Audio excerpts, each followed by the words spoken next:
Hey guys, welcome back to Bible Fun with the Nuns. Today we're studying Nehemiah chapter 6. Let's get started. Okay. So Nehemiah 6 starts out with them. They just finished the walls, but they still gotta do the gates. So they're just finishing up, and then someone comes to Nehemiah and he's like, Sanballat and his enemies, Tobiah and all of them. Comes to Nehemiah and says, they say, hey, we want to talk to you. Come meet us. Nehemiah's like, no, I'm busy. I see through this. I think my enemies probably have bad plans for me. And so he tells them, and he makes the excuse, but also it's what's going on, that he's too busy working right now, and that he can't leave. And they send that same message 4 different times. Hey, come meet us, come meet us. And he has to tell them all 4 times, no, I'm busy. I can't leave. But then the 5th time, they send a man with a letter. And in the letter, it says, hey, word on the street, what we're hearing is that you are going to be king of Judah.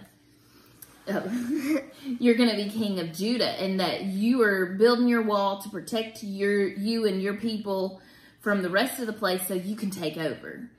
And Nehemiah reads this, and it's just another plan of his enemy to make false accusations, to say untrue things about what he's doing, and they're just trying to get him to respond to them.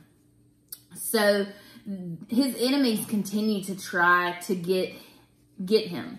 They even get some of the Jewish people to come to him and say, hey, come meet us in this building, and we're going to talk to you. Someone, this is to protect you. But Nehemiah saw through it. He thought, that's weird. And he knew that those people that were talking to him, that was not from God. That's what the Bible told us. He knew that that was not what God had told him. And so he was not going to go. And so what I really like from this chapter, John, do you have things you want to share about this chapter? No.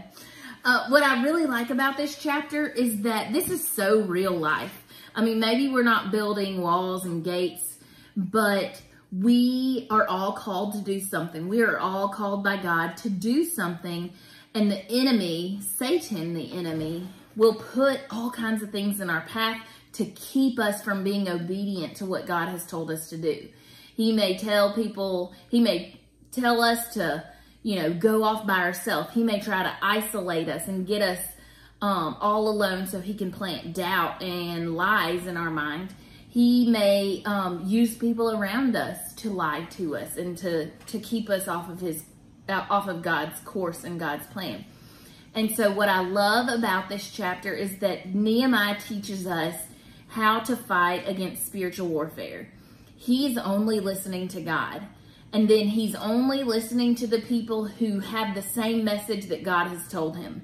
So he is able to see through his enemies' lies. He's able to see through people who are trying to trick him and deceive him because he trusts in God. No matter what happens, he's listening and looking for what God is saying.